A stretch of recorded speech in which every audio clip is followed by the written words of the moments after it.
ఇంకా ఉన్నాయి ఎలక్ట్రిఫికేషన్ ప్రాజెక్టులు 2107 కోట్ల రూపాయలు తోటి తెలంగాణలో ఎలక్ట్రిఫికేషన్ అయింది. నా కాన్స్టిట్యున్సీలో మోర్తాడు దాకా అయింది. ఇగోండి, తెలంగాణ మీద నరేంద్ర మోడీ గారి ప్రభుత్వానికి చిత్తశుద్ధి ఎంత ఉన్నదో దీన్ని బట్టి అర్థమవుతుంది ఈ ఒక్క ప్రాజెక్టు గురించి. MMTS phase 2 Ghatkesar, Malkajgiri, Bolarum, Medchal, Sanath Nagar, Moulali, Tellapur, Ramachandrapuram. దీని టోటల్ కాస్టు 1/3, 2/3 షేర్ చేయాలి.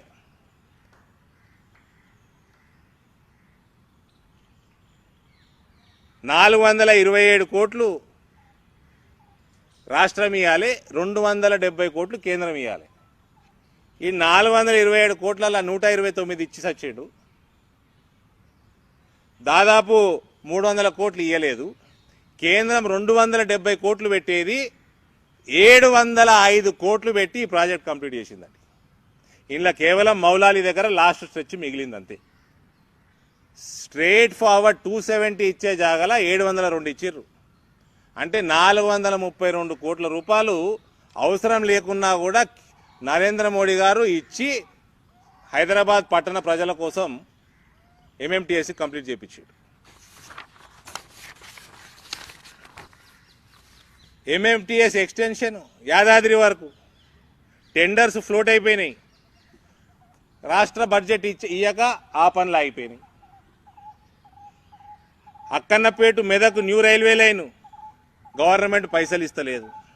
Manoharabad Kothapalli new railway line project delayed due to land acquisition. State government land acquisition రొక్కం లే, తెలంగాణని ముంచేసిండు. బిచ్చగాడు గతి తీసుకొచ్చిండు తెలంగాణకి, పైసలు లేదు. Manuguru Ramagundam new railway line project 2911 కోట్ల ప్రాజెక్టు, 50-50 షేరింగ్. తెలంగాణ ఇచ్చింది గుడ్డి సున్నా. ఇయ్యలటి వరకు పనులు ప్రారంభం కాలే. 2014 శాంక్షన్ అయిన ప్రాజెక్ట్ ఇది. జాయింట్ వెంచర్ల కింద గడ్చందూర్ ఆదిలాబాద్ న్యూ లైన్, సికింద్రాబాద్ జైరాబాద్, బోధన్ బీదర్, గద్వాల్ మచ్చర్ల, ఇవన్నీ కూడా ఈ జాయింట్ వెంచర్ కింద రావాలి. కేసీఆర్కి చదువు రాదా? సంతకం పెట్టలే ఇయ్యలటి వరకు. ఈ ప్రాజెక్టులన్నీ ఆగున్నాయి. కేంద్రం నిధులు ఇస్తున్నది, ప్రాజెక్టులు శాంక్షన్ చేస్తున్నది. నువ్వు పైసలు ఇవ్వకున్నా కూడా పైసలు ఇచ్చుకుంటా కంప్లీట్ చేస్తున్నది. నీ బొంద ప్రేమ ఉన్నదా నీకు తెలంగాణ ప్రజల మీద? మళ్ళా నీ బొందకి నీ బోకేకి సెంటిమెంట్ ఒకటి ఫాల్తుగా. నీకే వస్తుందిరా భయ్ భాష.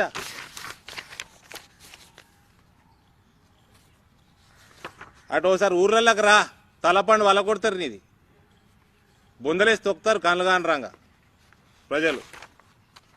నువ్వు ఏందండి పొద్దున్న లేస్తే కోచ్ ఫ్యాక్టరీ అంటారు, దానికి ఇయ్యాలంటే వరకు జాగ ఇయ్యాలి.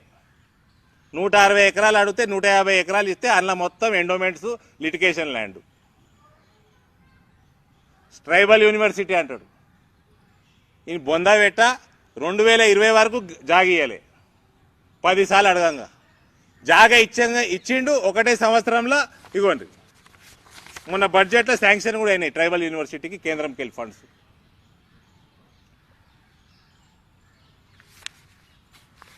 ఇగో నా నియోజకవర్గంలో సీసీ రోడ్లకి ఈజీఎస్ కింద 2201 కోటి. ఇది బాల్కొండ, భీమ్గల్, జక్రాన్పల్లి, కమ్మర్పల్లి, మెండోరా, మోర్తాడ్, ముప్కాల్, నవిపేట్, రెంజల్, వేల్పూర్, ఎడపల్లి, ఎర్గట్ల, బోధన్, మొత్తం నా నియోజకవర్గంకి 2200 ఇచ్చింది సీసీ రోడ్లకి కేంద్రం ఇచ్చిన బడ్జెట్. ఇగోండి 36,000 కోట్ల రూపాయలు ఈ బడ్జెట్లో అలొకేషన్. దేనికి ఎంత కూడా ఉన్నది ఇలా మొత్తం డీటెయిల్స్ ఉన్నాయి.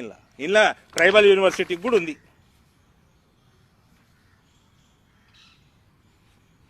ట్రైబల్ యూనివర్సిటీకి 40 కోట్లు. ఈయన జాగా ఇచ్చిన సంవత్సరం లోపల పైసలు కూడా ఇచ్చారు. రీజనల్ రింగ్ రోడ్ 17,000 కోట్లు. అలా 4,000 కోట్లు ల్యాండ్ అక్విజిషన్కి, 1,900 కోట్లు రాష్ట్రం ఇవ్వాలి, 11,100 కోటి కేంద్రం ఇస్తున్నది. నీ బొంద కడతావు, నువ్వు ఎన్నడూ చేసి వస్తావు, అది నువ్వు వీక్తావు. మా ప్రభుత్వం వచ్చే చేస్తాం అది తెలంగాణలో.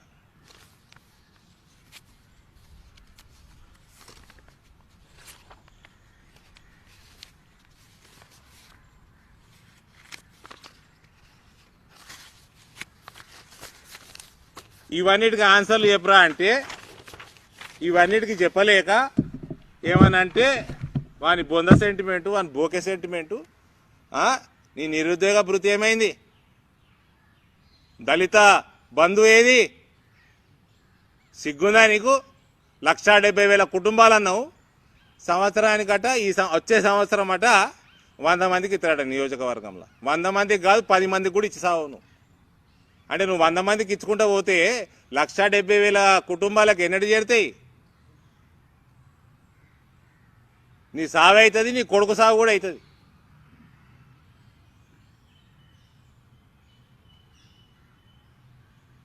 ఏమైంది?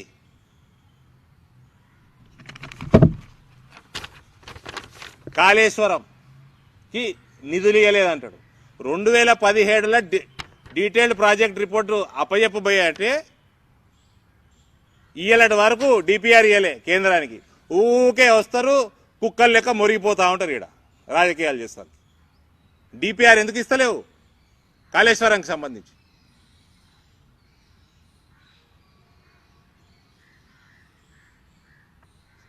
ఉవ్వ సిగ్గుపోతుంది. ఆ మమతా బెనర్జీ 25 లక్షల డబుల్ బెడ్రూమ్ ఇల్లు కట్టుకున్నది. నువ్వు 2,000 కట్టి సావకపోతేవి. కేంద్రం పైసలు ఇస్తే తీసుకోకపోతేవి. ఇచ్చిన పైసలు లెక్క అయిపోకపోతేవి. ఇచ్చుడు బంద్ చేసిండ్రు, నువ్వు అడుగుడు బంద్ చేసినావు.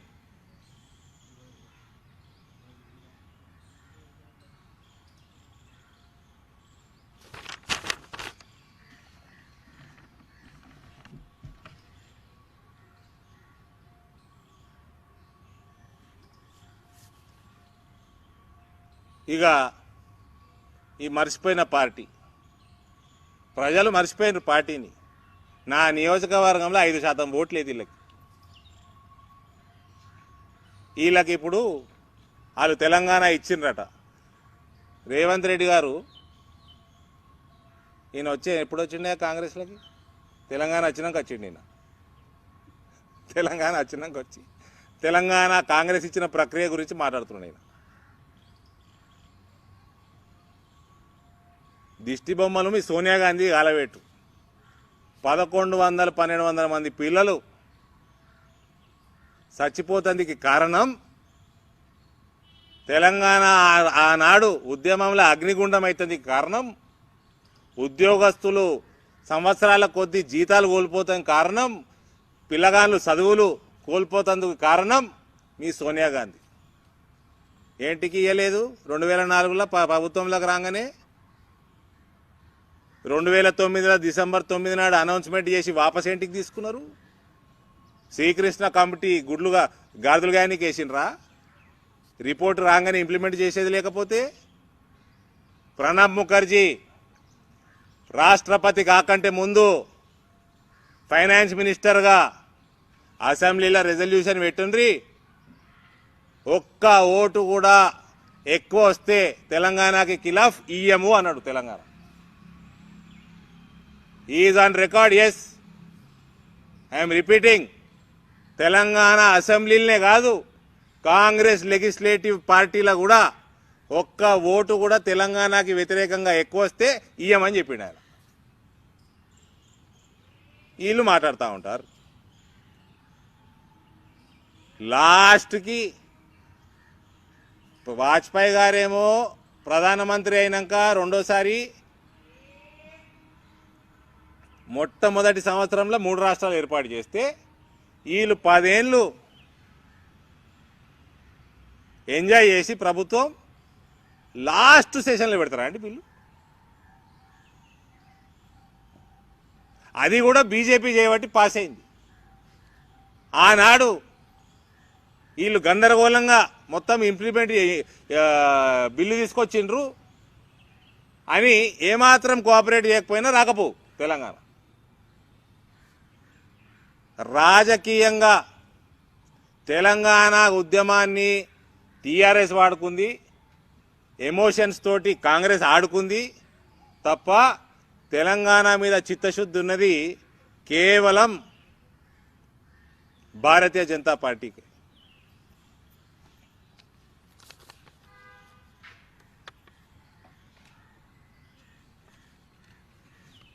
ఇవాళ ఏదో టీఆర్ఎస్ వాడట, ఈయనకి ట్విట్టర్ రోగం, ఈయనకి ఈ కేటీఆర్కి, వాడికి ట్విట్టర్ తప్ప ఏం రాదు. మోడీ ఎనిమీ ఆఫ్ తెలంగాణ అన్నట. నీ బిడ్డని అడుగు, నీ బిడ్డ అంటున్నా, నీ చెల్లెని అడుగు,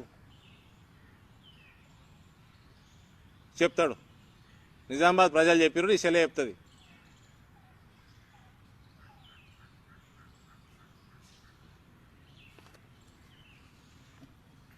ఇవాళటి వరకు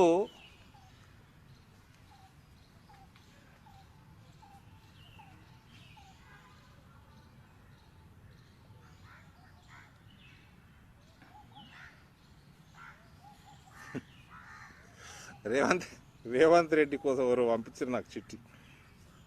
సోనియా గాంధీ దేవత కాదు దయ్యం అన్నాడు తెలుగుదేశంలో ఉన్నప్పుడు. శ్మశానంలో గోరి కట్టాలి అన్నాడు. అప్పుడు ఎందుకు అన్నాడు? ప్రజలాడ పిల్లగాళ్ళు చచ్చిపోతుంటే దేవత కాదు దయ్యము అని ఆ కారణం వల్ల తిట్టిండు. ఇవాళనేమో సోనియా గాంధీ ఇచ్చింది తెలంగాణ అంటున్నాడు. మీ పార్టీకి రేవంత్ రెడ్డి చరిత్ర చెప్తున్నంటే ఆ 2004 నుంచి 2014 వరకు మీ కాంగ్రెస్ పార్టీ సోనియా గాంధీ, రాహుల్ గాంధీ తెలంగాణతో ఎట్టెట్లా ఆడుకున్నారు.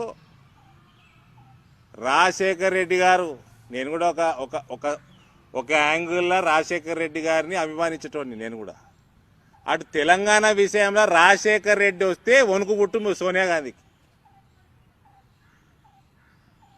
లేచిపీకుడు రాజశేఖర్ రెడ్డి కోర్ కమిటీలకు వెళ్ళి 5గురే ఉండేవాడు. అహ్మద్ పటేలు ఫైనాన్స్, హోము, ఆయన డిఫెన్స్ ఏకే యాంతనీ, రాజశేఖర్ రెడ్డి ఆనాటి పిసిసి ప్రెసిడెంట్ మా నాయన ఉంటే తెలంగాణకి లేదు, గిలంగాణ లేదు.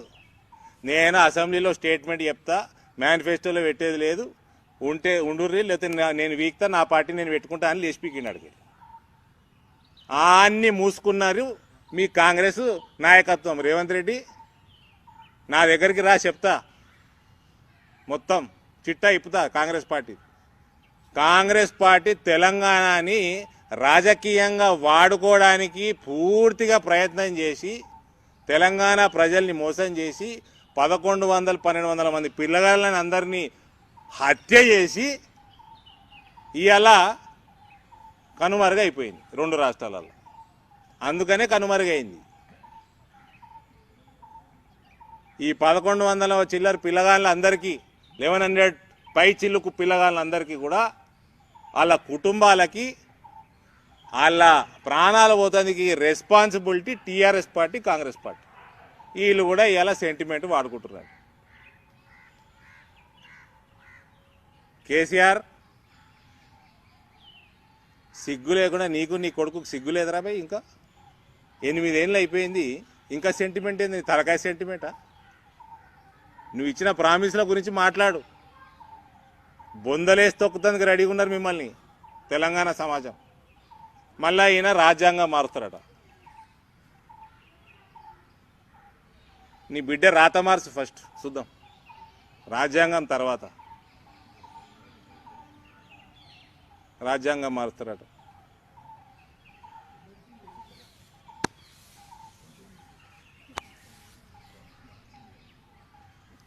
రాత మారుస్తేనే ఎమ్మెల్సీ అయినట్రా.